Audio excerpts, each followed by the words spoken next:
Hey everyone, Josh Baldwin here with Vegan Fit. This is a super simple video. Let's get right to it. I want to talk to you guys about how to do tricep kickbacks and show you some of my favorite types. We're going to do these 4 different ways. So you see me doing the traditional tricep kickback. You can use a bench, you can use your leg for support. Basically, we're just taking one arm and smoothly performing the kickback. Now, what you want to do here with your arms is keep a very stiff and kind of robotic motion. You don't want to be swinging around all loose and everything. So whether you're performing these on the bench or on your leg, stability should be a primary concern for you. Make sure you're staying low and flat and very in control. You don't want that weight controlling you. You should always be controlling the weight. But if you want to get a little bit of swing in there, that is okay. Just make sure that weight's not pulling you and making you stand up straight and making you bend over more. Make sure your core is strong and the weight's not yanking you around.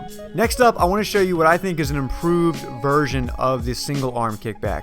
This is a double arm kickback on a bench. Now what's great about this one is that the bench will kind of support your weight, so you don't have to worry so much about arching your back properly and keeping that good form. Now the downside to that is you don't really get to work the core at all. You don't really get to work your legs at all like you would on a single arm kickback. But since the goal of this exercise is to crush the triceps, this is perfect. You can keep this one very stiff as well, very smooth.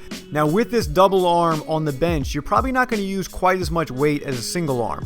With a single arm, obviously you can really focus on that one arm and maybe do a little bit of extra weight, get a little more of that muscular overload. But with the double arm, you have to use a little bit less weight and you have to kick out a little bit wider to kind of avoid your legs on the bench. But you can get a little more isolated squeeze in my opinion. Something about the position just allows you to really focus on the form and not worry so much about staying low and keeping your core tight and all that stuff. But at the same time, you can also go a little bit heavier and kind of get a little bit of swing in there, because the end of the contraction where you straighten your arm, that is the most important part as far as getting that tricep pump and trying to hit that max hypertrophy in the muscle. Next, let's jump over to another favorite. This is the double arm cable kickback. Now when we're doing the cable kickbacks, you can see I'm basically holding this little ball on the cable, not an actual handle. You could do both options, they're both totally fine, but to me this is the better option. I get a little bit better feel for the kickback. Now just like the double arm dumbbell kickback, this one is great because it saves time. You don't have to hit both arms separately and take up twice as much time. So you want to get nice and low, stay very controlled, arch your back, kind of push your butt backwards. Keep your core tight the whole time so you're not flailing around or swinging, and just smoothly perform this motion.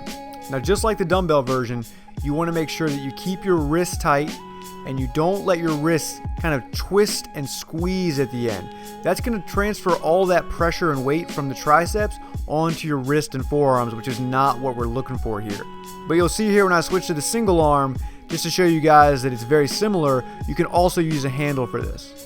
So that's it. It's a really simple, easy video to follow.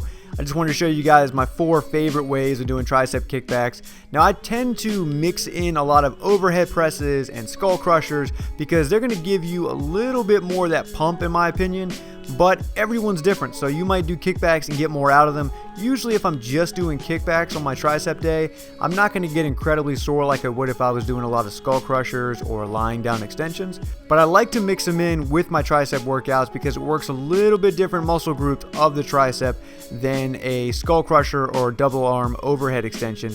Just a little bit different. That way you're working all heads of the tricep and you're not missing anything. Let me know what you guys think down in the comments section. If you guys tried these out and you haven't tried some of these positions before and they work really well for you, I definitely want to hear about it. If you liked the video, please hit the like button, share the video, subscribe to the channel, and I'll see you guys at the next video. Shut down.